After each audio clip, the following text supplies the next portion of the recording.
Welcome to the Super Profit Friends. 15 minutes long because you're an entrepreneur and you've got a business to run.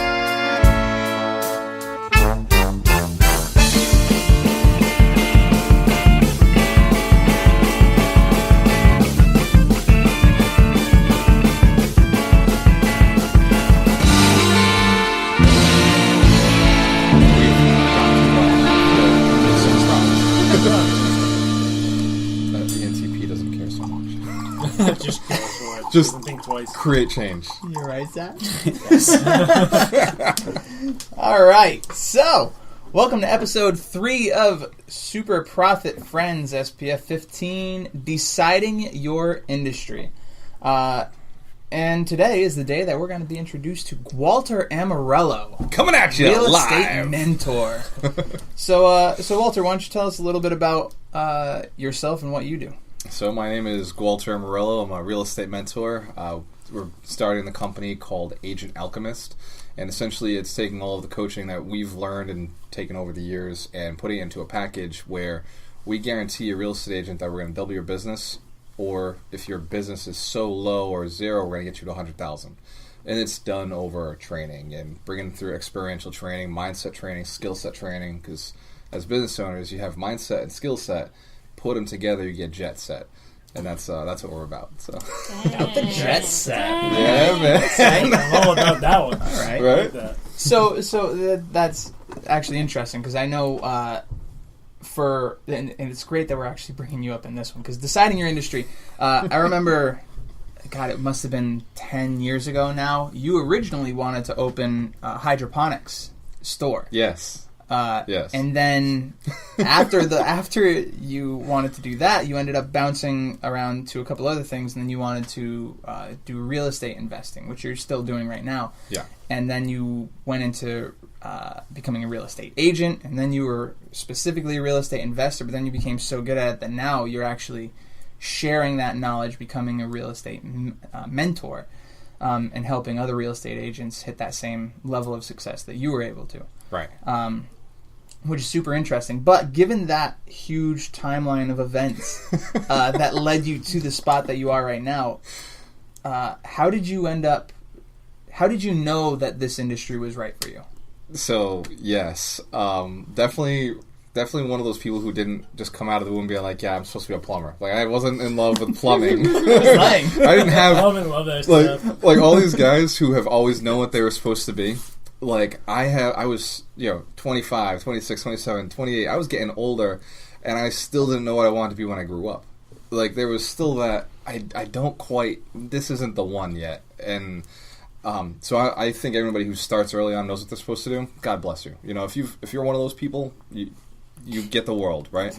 I wasn't one of those. So here I am getting close to my 30s, and I start realizing, like, I'm not rich yet. Right, and to some people, being rich is not important, but to me, it was. It was very important to me, and I'll be honest. Like, I'll be the first to say, look, does money make you happy? Absolutely not. Does money make you sad? Absolutely not. Money just allows you to do some really cool things, and yes, I can go on vacation. I can create a whole company that allows us to travel to go on vacation, and I can feed the poor. I can do so many things with money that you can't do without money, right? So that was a big motivating factor for me. So all of you guys came to your business maybe a little differently. Mine was very money-driven. And I would say so money-driven that I did the math, and I said, okay, how long before I can make $1 million? I was making $40,000 a year at the time, and I was like, oh, man, this is 20-something years before I make $1 million. So when everybody says, oh, life's not a race, shenanigans, right? Shenanigans! Life is a race. In fact, it is a race to $1 million. And then it's a race to how many times can you hit $1 million in your lifetime. And then it's a race to how many times can you do that for other people in their lifetime. And the race continues, right, as the $1 million continues to grow. So $1 million was my starting point. And at a 20-year gap, I wasn't looking at a very fun existence, right? So I started looking and researching. I traded stocks for a little while. I started the hydroponics business, and then I got into this website that said, it was like titled Rich Dad, Poor Dad, and he was talking about how assets and liabilities. and how real estate was the asset that all the wealthy people had. There was 90% of wealth was built in real estate. So I did the math in a quickness. I was like, oh, real estate. And I put everything else aside. And I said, I'm not doing any of this. I'm going real estate. And it was literally that simple. I didn't have a love for it. There was no passion at the time. It was just, I'll gain a passion, right? I'll figure it. I'll find something in real estate. I'll buy a passion. Buy it with my million. It was very mechanical. So there was no emotion in it. Emotion only came recently. Emotion only came when I found the right business in real estate. So bought a bunch of properties. I've done flips. I still hold a lot of property. I've done property management. I've created a real estate office, and we had at the time a team of 25 agents. Now we're growing that office. But what I really enjoyed out of all of this was teaching real estate investors and teaching real estate agents. And at the time, I didn't think that was something I could make money in. So I just kept doing that for free. I just kept, hey, yeah, absolutely, sure, I'll talk the numbers with you. I'm losing tons and tons of time with clients because I'm just talking numbers with guys, and I'm talking how to fix your real estate business with competing agents, just because it was fun to me to say, hey, well, have you taken a selfie with somebody? Are you posting these on Facebook? Or have you called your clients? And it wasn't until I realized, I really enjoy this, and I started going to coaching things and brought you to some coaching events, and that was what changed my mind when I got my coach, one of my first coaches, and he said, oh yeah, you should be charging for what you do. And it just clicked. And I was like, oh man, I get to do what I enjoy, which is just giving knowledge away to people who deserve it. Because I hate teaching somebody who doesn't want to learn. Like there's nothing unrewarding than teaching somebody who doesn't want to learn, but then there's nothing more rewarding than teaching somebody who has that spark, that desire to build their business, to make money, to help their family, to do big things in their life. That's I want to say other words, but that's the shiznit, right? You got a money jar. I know. We've already made a commitment to put money in the jar. So that's actually really interesting. I want to talk. I want to get kind of an answer from everybody that on a question that I thought of while you were saying that, because you said that your why at the time, that the thing that made you decide to go into the industry that you ended up selecting, your why was monetary. It was about making the million. Yeah. What about for you guys, Zach? For me, it's I exist in two places at once. I'm always in a imaginary world where things are much more chaotic, but also much more enjoyable. And for me, when I approach a difficult situation, if I approach it from a mindset of Dungeons and Dragons, or how is this like a video game? It makes it easier. It makes me more comfortable expressing myself and approaching a challenge. And that's really. We haven't said what my business is yet, and we'll do that next episode. But at the end of the day, the events that I coordinate are to put people into challenging situations where they think that there's no hope to overcome it, and then do it in a very funny or interesting or exciting way that they wouldn't normally do that, and try to apply that to everyday life. All will be well. Have fun while you make it that way. So for me, entertaining people is a huge thing. I'm a IS or an SI. I don't remember which one was primary. You're an IS. I like entertaining people, I like inspiring people, and I want people to feel good after interacting with me, so that way they can make somebody else feel good after they interact with them. Yeah. Nice. That's awesome. Chris, what about you? What's your why? I've always, how I got into plumbing was essentially, I love taking things apart. And when I was a kid, I used to take apart model cars and stuff. I just I'm a very hands-on kind of person.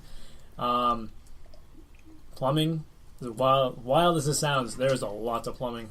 There's a lot of there's electrical too. We deal with electrical also. Oh no. You can't just stop. I think so. I think it's the battery. Let's pause. Yeah.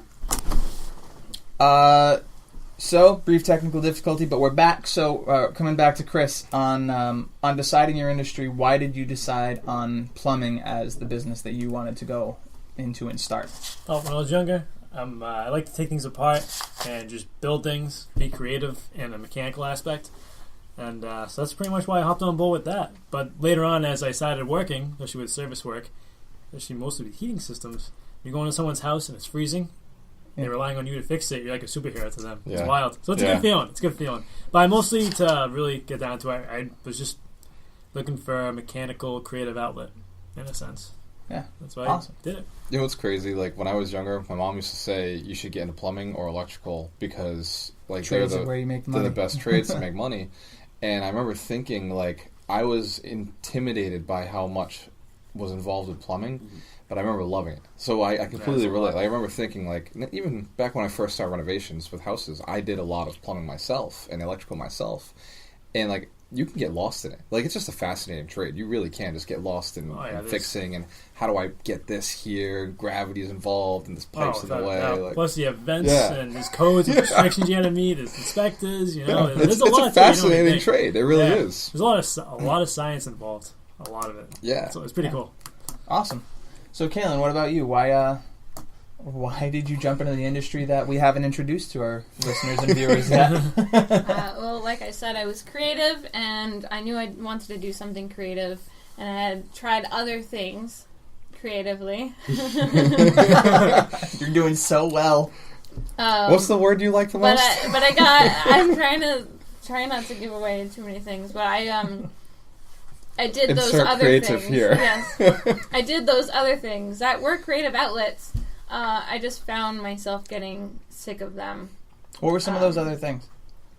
Okay, so when I went to school, there was a lot of. I went to school for fine arts, so there is painting and drawing, sculpting, and those are fun, especially when you're in that kind of community where everyone else is doing the same project as you and stuff like that.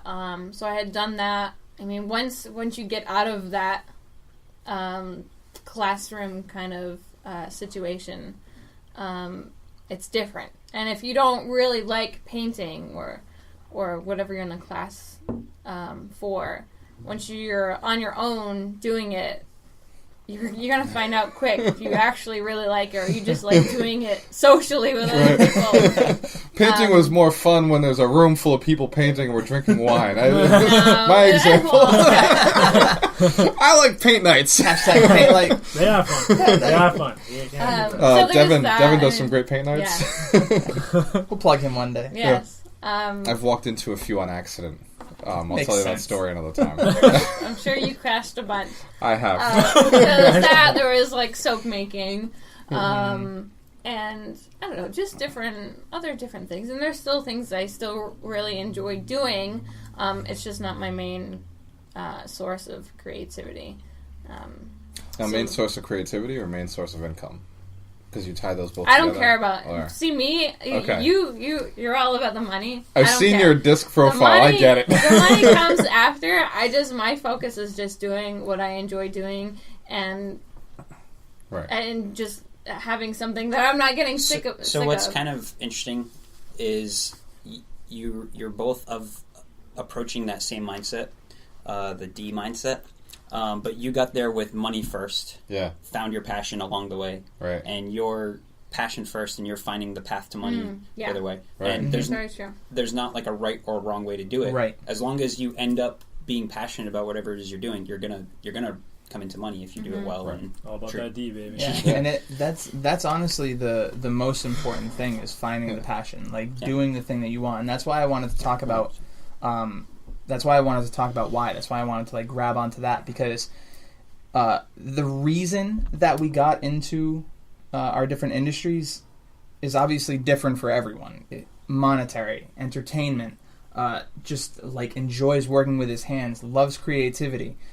For me, mine was I just hated sitting down. The man doesn't like sitting. Movement. Sitting. He likes I'm to move. moving so much. He's I always just hate moving. sitting his down. feet under the table are going like a Oh my god! Between being a drummer and flipping for a living, like I'm constantly moving. Mentally, he's running. I am. I'm going crazy right now. No, but like those different things will lead you to ultimately what industry you decide to pick. And I think finding that passion is the answer to the question: how do you decide what industry to get into? Because again, like you tried so many different things. And we can talk about disc profiles and like and we will get into disc profiles more in future episodes because we're running low on time now. But I How much time we got left? we Minute. have about 5 Oh, yeah, seconds. I But anyway, and there's the cha-ching. There it is. That just happened. But back to I think finding that passion, the thing that you're most passionate about, the thing that allows you to enjoy your life the most, because ultimately, like, we aren't here forever. We're just not on this earth forever. So while we're here, we have to do something that we want to do, something that we enjoy, because happiness is the answer to what freedom is. Freedom is happiness. Deciding your industry should be based on what makes you happy, because that's how you're going to find your freedom. That's how you're going to find that happiness, is by finding your passion, following your passion, and just rolling with that. So, that said, this has been episode 3 of SPF 15. True. Oh, you jumping out? Hold on. To that Ooh, point, though. snap. Hold on. Getting extra content, guys. Hold on. Extra So, content. I will say that, yes, it's all about finding your passion. For sure. No doubt. But I also subscribe to the concept of creating a money machine that makes money for you, so that then you can explore your soul and find your passion. So, Right. like, there's definitely a make so much money that now you freed up your time, and like cut all your expenses so low that you don't need a ton of money, so that you can then explore and figure out who you are, and then make a ton of money doing your passion. Yeah, and I'm totally on board with that. Well, Yeah. yeah. No, I'm sorry. I thought you said something else. No, I'm totally on board with that. That I completely agree with it. But in order, like, because if you're just chasing money and you're not passionate about it, then you're You're gonna miserable. get burnt out. You're gonna get burnt Yeah, out. because there's not going to be anything to fuel the Right. work that's involved. Because when you're starting a business, it's a lot of work. Right. When you're finding the way to make your millions, Yeah. it's a lot of work. It's not going to be an easy thing. And if you're constantly just drained because you just don't care Yeah. about it, So you're, because you just don't care, then you're not gonna. But do it. once you pick your passion and you develop your model, it doesn't feel like work. Right. And that's the goal: is pick your passion, develop a way to not feel like you're working as you're approaching, as you're dominating your industry. So it's almost like monetize it. Maybe your job is your monetization of whatever. You're bringing money in through your job, but then you build your passion in your spare time. Like, instead of going and watch TV, you build your passion. You apply your passion See, to increase the value of your business. Right. Yeah, that's what I would say. I don't Yeah. agree with that. I think you find your passion and you find a way to make your passion make money. Right. That's because that's how you can have both things. Right. And you did it a little bit inverse, which is fine. There's nothing wrong It with was that. harder. It was a lot. It Try building a is. business without caring about it. It was a lot harder. Yeah. So that's what I'm saying. Yeah. Like, obviously, when you're starting a business, you have to make money off of it. That's the whole reason to start a business. Like, you have to. The idea is to get away from making somebody else money and find a way to make your own money. And ideally, you're making tons of money, because that's going to make it easier, because you can do more things. Like, my idea of freedom was having more time. If I can make a business that runs itself, that I don't have to put even an ounce of time into, a second of time into, then I can have all that extra time that I was looking for. But my passion is still, like, I'm still so in love with my business and teaching these kids and adults and just everybody how to be awesome, that is what fuels me to grow my business. If I didn't have the passion, then I wouldn't grow my business, which means I could never ultimately achieve my freedom. Right. No, that makes sense.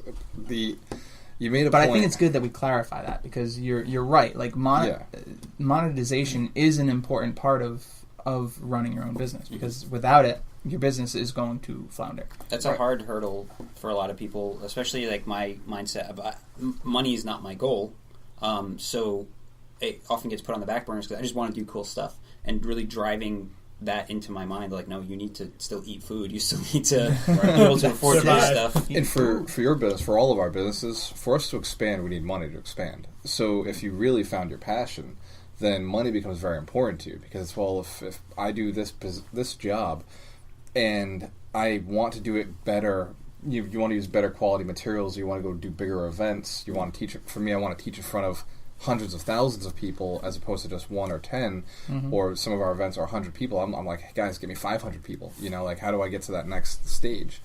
Money becomes a big player in that, and if you have to put all the money up front, then you're not quite able to get to that level. Whereas if you can find ways to monetize your business where you're pre-selling or selling something beforehand, suddenly now you've got the money to get to that event and get to that bigger scale. So when you get a client to pre-sell, right, in contracting, you get a client to give you a third up front, they've paid for the materials. You can take on any size job because they've paid for the materials. They've already paid for your guys' first couple hours, and you're able to start rolling until that next bid, the next slice. So it's like when money becomes a part of the game, you can play the game way better. You know, but your passion, say you're into painting, you can only paint with cheap quality product, cheap sized canvas. But when you get to that higher level of income, your canvas can be, you can do a mural of a whole entire building with the highest quality paint and, you know, all sorts of different pieces you can incorporate into your art now. So regardless of your trade, money is a piece to just amplify whoever you are and what your passion is.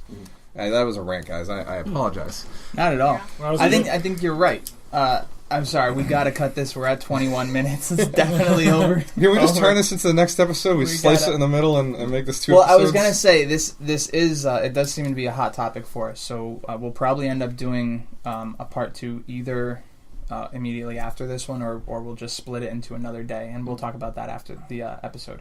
Yeah. But that said, again, thank you guys for watching, listening to Super Profit Friends SPF 15 episode 3, deciding your industry. So go out there and make your passion make you money. Just decide. Just do it, bro. decide. Just do it. Send it. Quit. And,